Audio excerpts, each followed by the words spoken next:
Did you know that more than 90% of big companies are today reporting on their sustainability report? And in 2025, sustainability report is not something which is just nice to have, but is rather mandatory in most countries and jurisdictions.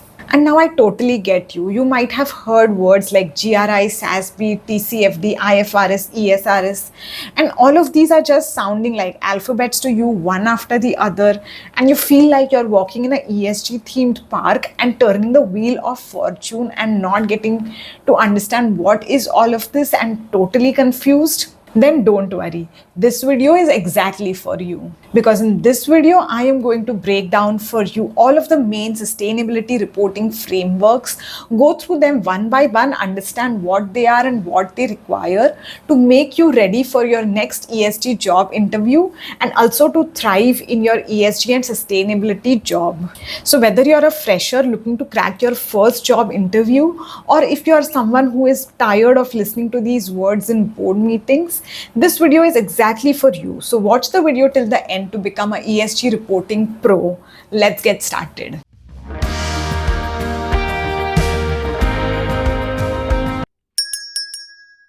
Okay, so there are several reporting standards and frameworks, but I think let's first start with GRI or Global Reporting Initiative, which is the most widely used reporting framework and which is also like the basic stepping stone into the world of sustainability reporting.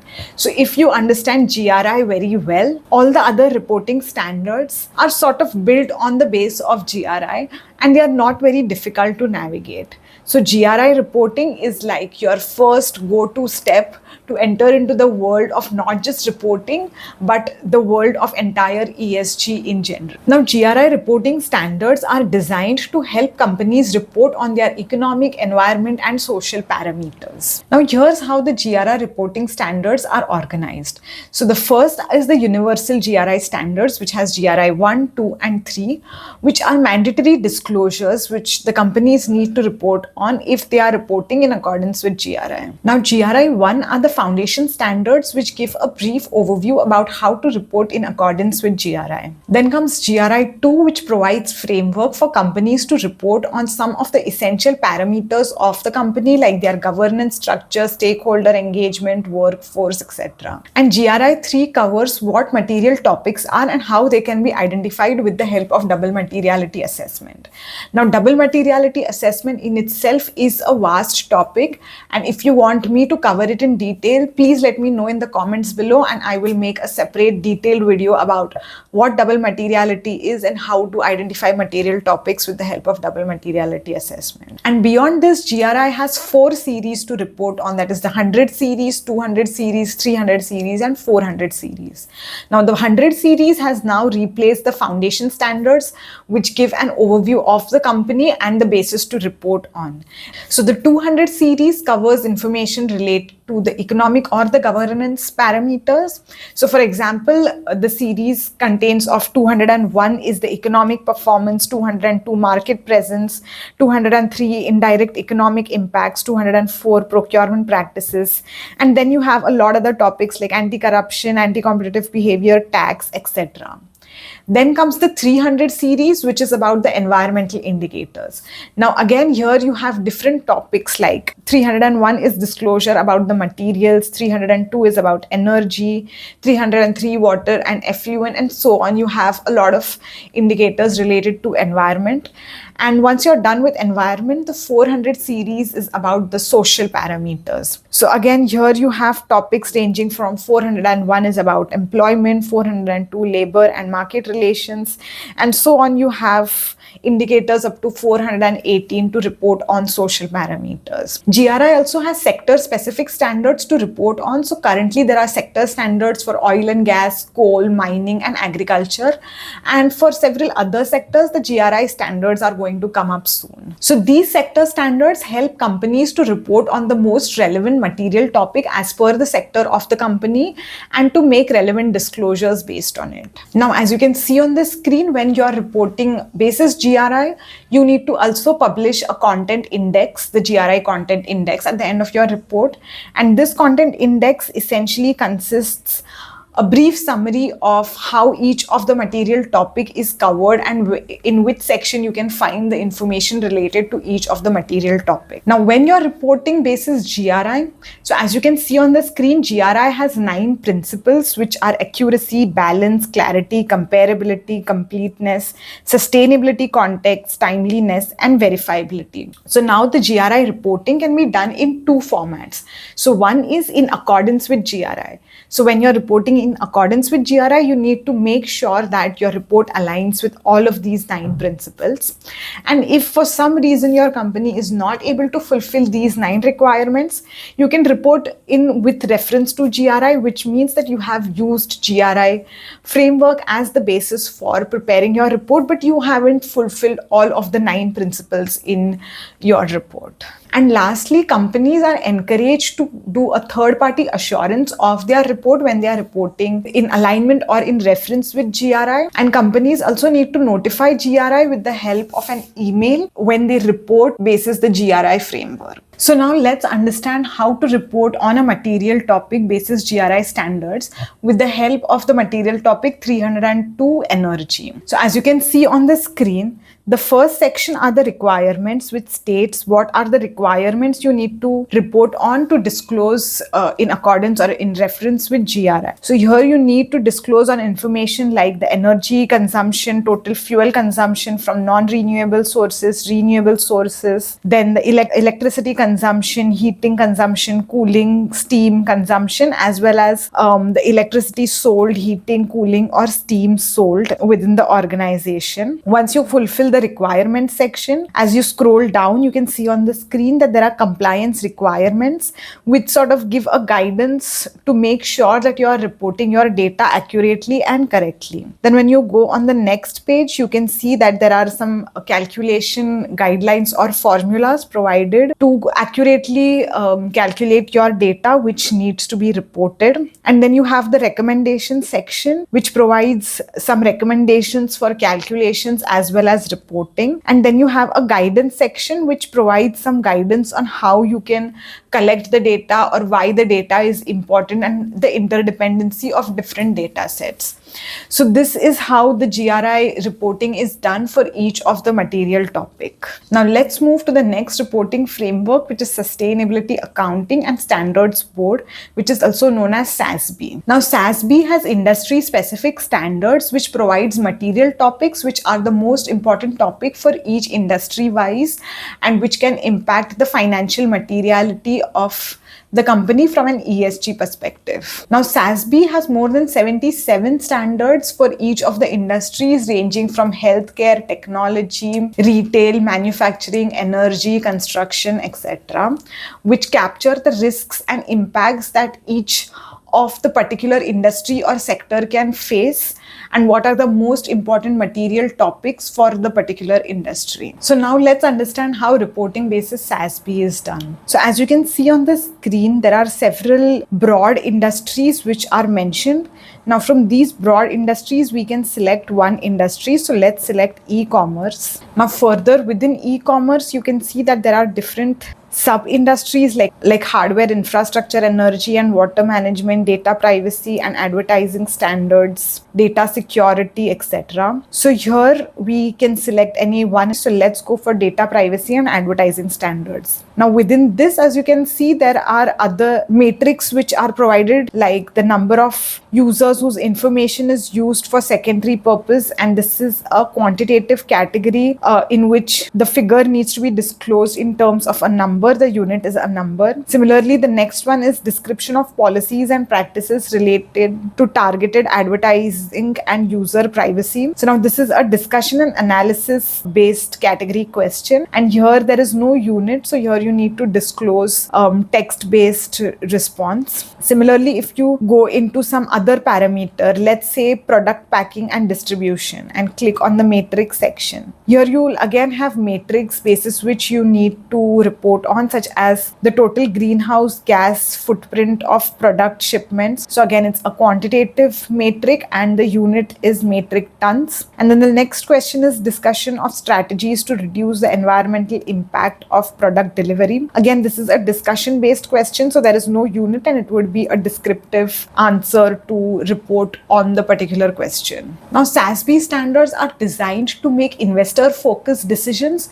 So these standards align more with the financial impacts the material topics will have on the company, whereas in GRI standards, the reporting is more broad basis the ESG impacts that the company would have in relation to the material topics, or it is broadly related to ESG data which the company can report on with the help of GRI. So this is the basic difference between SASB standards and GRI standards. And most of the times companies report basis both the standards or framework like SASB and GRI together in their sustainability report, and then only have SASB index or a GRI index at the end of their report to then bifurcate on how the information in the report aligns with each of the data parameters required in both of the standards. Now, the IFRS, which is International Financial Reporting Standards, created a global benchmark for sustainability reporting, which is the International Sustainability Standards Board, ISSB, to report on sustainability related data of companies. Now, the IFRS S1 standards covers disclosures related to general sustainability parameters, and the IFRS S2 standards focuses on climate related disclosures which are aligned well with TCFD standards. Now, the IFRS standards requires companies to report on the governance, risk management, performance matrix and strategies of the company with related to sustainability risks and opportunities. Now, these standards are incorporated and built upon the SASB standards to maintain the industry relevance. And the IFRS standards specially focus on digital tagging so that the reports are machine readable, which helps regulators and investors to do efficient analysis of the data reported. Today, several countries like Australia, Malaysia, Sri Lanka are making it mandatory to report the sustainability data of companies basis the ISSB standards. So ISSB standards are one of the most essential skills or the most relevant skills that you need to develop if you want to work in any of these countries. Now, the next one is European Sustainability Reporting Standards, which is also known as the ESRS. Now, the ESRS has developed the CSRD, which is the Corporate Sustainability Reporting Directive, basis which the top EU listed companies need to disclose on their sustainability related information. Now, the ESRS CSRD standards, they cover a range of material topics which are related to the environmental, social and governance parameters, and it also lays out the foundation for the double materiality assessment basis which the companies need to identify their most relevant or important material topics and report basis the topic specific standards provided. Now, the CSRD standards have all of the requirements of frameworks like GRI, SASB, TCFD well integrated within them. So if you're reporting basis CSRD, your report already becomes very comprehensive to align with rest of the reporting standards. Now, the CSRD has 12 material topics to report on, and basis each of the material topic, there are further 1140 subtopics which are either quantitative or qualitative disclosures basis which the companies need to make their report. Companies also need to digitally tag their report and get a third-party assurance for their report, and all of these things together make CSRD one of the most complicated or challenging reporting standards in the world. Now, the rollout of the CSRD reporting was earlier planned in a phased-wise manner, but with the omnibus proposal, and you can refer to it in my video here. So currently there is the stop the clock requirement which has come out, due to which the rollout is further postponed for smaller companies to align and report on CSRD. Then the next reporting framework is Task Force for Climate Related Financial Disclosures, or TCFD. Now, TCFD solely focuses on climate related disclosures and it has 4 pillars. Now, these 4 pillars, as you can see on the screen, are governance, strategy, risk management, matrix and targets. So in governance, you need to disclose on what are the governance related policies or frameworks that the company has undertaken for climate related risks and opportunities. Then in the strategy section, you need to report on what are your strategies to adapt and mitigate to climate change scenarios. In risk management, you need to identify the actual and the potential risks that your companies might face basis different climate scenarios scenarios and what are the steps that you would take to adapt and mitigate to these risks. And in the matrix and target section, you need to report on what are your actual numerical targets and the matrix that you have currently achieved to align with your long-term strategy.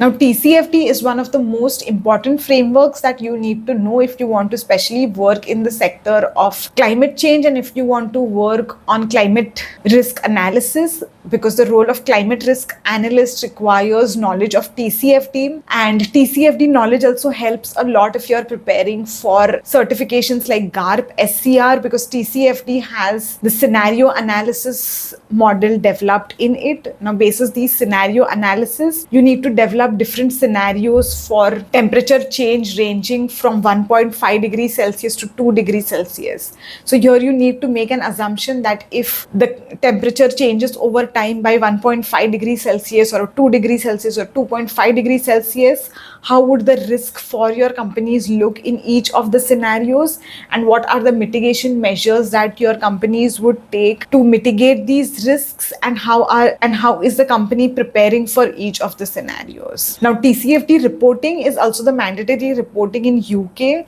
So if you're especially looking to work in UK, you should get a good hold of TCFD reporting standards. Now, the last one is Climate Disclosure Project or CDP. Now, CDP is a reporting framework as well as it is also a rating standard. So basis the reporting that you do in CDP, your company also gets a rating on how well the reporting is or how much data a company has for its sustainability or climate change related disclosures. Now, just to give a brief difference between CDP ratings and other ratings like DJSI or EcoVadis. So in CDP, your company is given rating only for how much data they have been disclosed, whereas in DJSI or EcoVadis, your company gets a rating basis how well the company is prepared or what are the actions that the company is taking for ESG and sustainability. So this is the basic difference between CDP and other rating standards that you need to keep in mind if you're preparing for interviews. So now that we know what are the different reporting frameworks, let's see how all of these frameworks are interdependent on each other and how companies need to align their data to actually report on each of these frameworks. So beginning with GRI standards, so in GRI, your companies need to report on the material topics.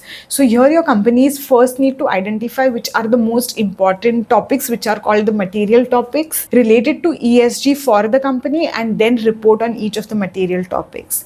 Whereas when you go to other frameworks like say SASB, now SASB already provides you with a material topic list for each sector, but SASB is more focused towards the financial implications or the financial risks. So the material topics are not exactly showing the risk or the impact related to sustainability, but what the sustainability related parameters can do in terms of the financial risks that the company might face. And it is a similar case with the IFRS ISSB reporting standards. So both SASB and ISSB standards are basis the IFRS framework, and hence these standards are interdependent on each other to identify the financial risks and opportunities basis the sustainability related material topics. But now when you further move on to reporting standards like TCFD or CSRD, here the difference is that TCFD focuses only on climate related parameters, whereas CSRD, ESRS CSRD has an overall holistic perspective related to risks, opportunities, whereas if you go to the CSRD reporting, it has a very broad overview which covers material topics related to ESG as well as what implications they will have related to companies' financial risks and opportunities. So if you see broadly, CSRD is the most comprehensive reporting framework, and when you get a good hold of the CSRD reporting framework, you can easily navigate rest of the frameworks very well. So if you're preparing for reporting, the first step is to start with GRI because they are the most easiest standards to understand and to get a hold of. Once you have a good hold of GRI standards, it's a good time to then understand reporting basis CSRD because CSRD is way more comprehensive. And once you get a hold of both of these standards, then understanding rest of the standards like TCFD, CDP, SASB wouldn't be very difficult because your basics are already clear, as well as the interlinkage or interdependence interdependency between sustainability and financial risks and opportunities are also cleared with the help of CSRD. So this should be your step-by-step guide if you're preparing for reporting related interviews. So this was all for today's reporting related disclosures. Now, if you want me to cover any of these specific reporting standards in detail, do let me know in the comments below that which is the reporting standard which you're struggling with, or which reporting standard you have been coming across most frequently in the interviews that you might be appearing in. So I would create a detailed video for each of these reporting standards separately basis whatever you guys want me to create a video on. And that video could be much more elaborate and much more detailed for each of the reporting framework and how you can actually prepare a report step-by-step basis, any of the frameworks that you prepare on. So do let me know that in the comments below. And till we come back with another such video, stay impactful, stay and sustainable. Bye-bye.